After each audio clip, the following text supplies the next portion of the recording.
Photography, as Benedict just alluded to, really just art in general, can be a lonely pursuit.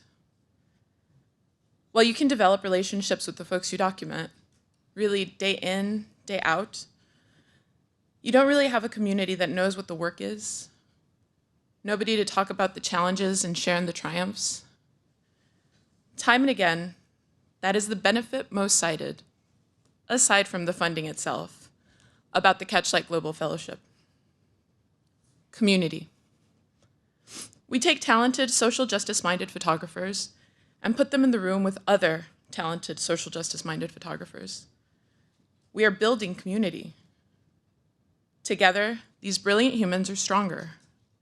With this 7th cohort, the Global Fellows now number 23. They cover a multitude of topics and come from all over the world. It is my great honor to talk to you about one of the 2024 Global Fellows, Harlan Bozeman. Some of you heard from him at our benefit last night, and while he's not here at the moment, he will be back around this evening. Please look for him. Harlan started out exploring his own roots on an island off of the coast of the Carolinas. This led to him becoming increasingly interested in these histories that are not discussed in classrooms and yet continue to shape the American South. Enter Elaine, Arkansas. Harlan learned about the Red Summers of 1919 and the Elaine Massacre and started to document the legacy that this event left on the town of Elaine. He uses the camera to create a participatory project that investigates and reveals the historical and existing conditions of social and racial inequity with the Black community in Elaine, Arkansas. And just like that, the community we are building with the Global Fellowship resonates across the world. To Elaine, to Ukraine, to Ecuador, to Sierra Leone, to Paris, to New York, and across this very room. So remember, today, as you go through the summit and see someone in the room who gave an interesting talk, connect with them. In this lonely profession, we are here together. We are the CatchLight community. The 2024 CatchLight Global Fellowship would not be possible without the ongoing support of MPB. This cohort of fellows were chosen from among 358 applicants from 62 countries. Our winners are mindfully documenting war, erasure, and cultural survival. It is my great honor to welcome the 2024 Global Fellows, Harlan Bozeman, Anastasia Taylor-Lind, and Johanna Alarcón. You will hear from Johanna, Johis, now via Zoom.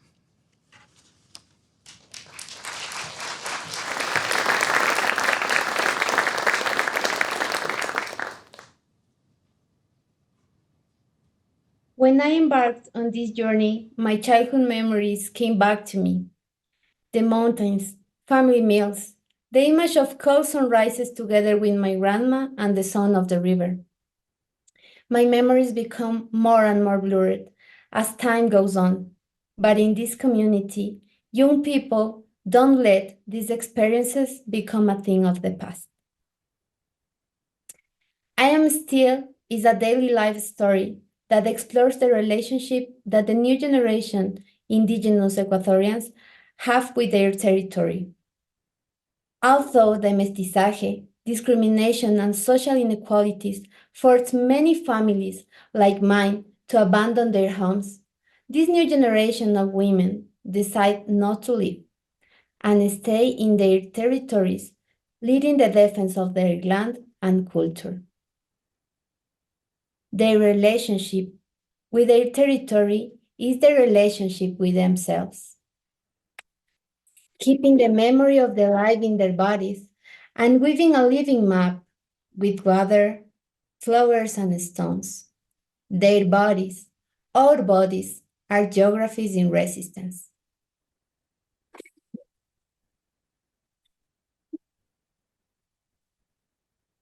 The struggles that these women live are a transformative legacy for humanity and the fate of our planet.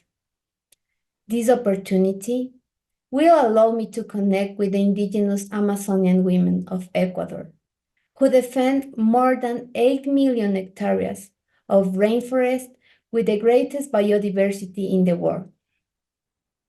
They face the violence of extractivism and colonialism, and nevertheless, their voices resonate in the indigenous arts, community care, and transmission of knowledge as an intimate and daily relationship that they inherited from their ancestors. This project will develop a photography and storytelling program to create and exchange auto-representation diaries, as well as a visual essay that explore the conservation of a spiritual, cultural, and political life. The goal is to contribute to the recognition of their individual and collective strength, as well as to reduce the criminalization they face and find educational tools to keep them together. My deepest desire is for us to let to know each other away from the exoticism and stereotypes. I believe in photography and education as a power of change, a constant wave of living without fear. I believe in photography and education because this let me find a place of freedom within our images. Thank you for your time and energy.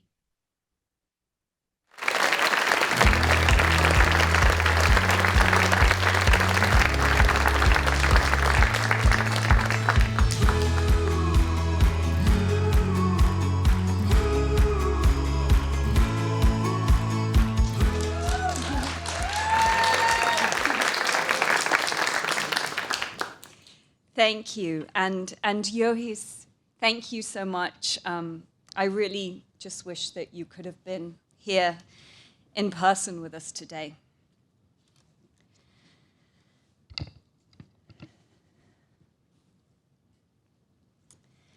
Does war only take place inside a designated war zone?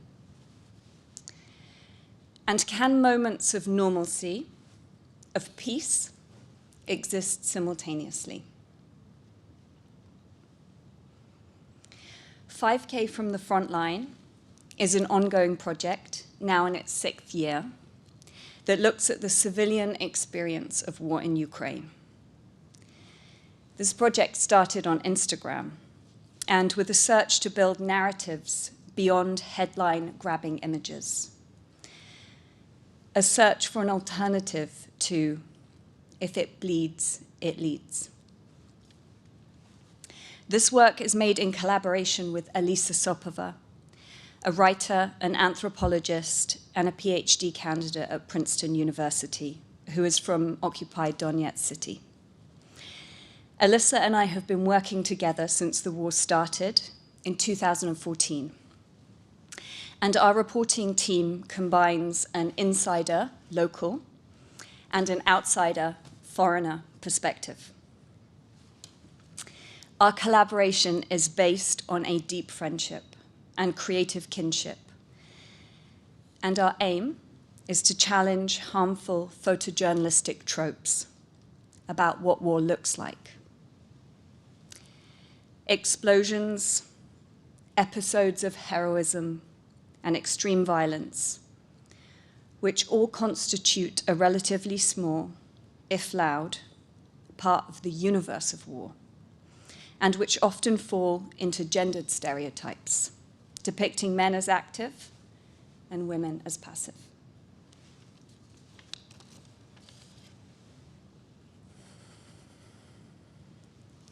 There are well over 100 conflicts taking place in the world right now. The war on Gaza and the Russian invasion of Ukraine being prominent in our minds. We believe that power dynamics in international reporting need to be disrupted, and that a lack of diversity in storytellers themselves contributes to biased war reporting. Alyssa and I constantly ask each other, do the people whose lives we report on recognize themselves in the photographs?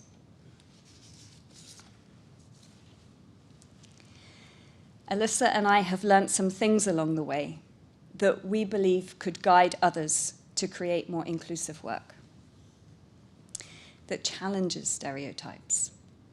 I will share just one as my final thought.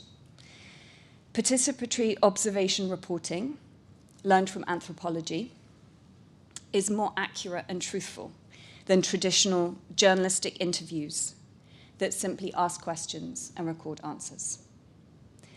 Please find me afterwards, and I would love to share some others with you. Thank you very much.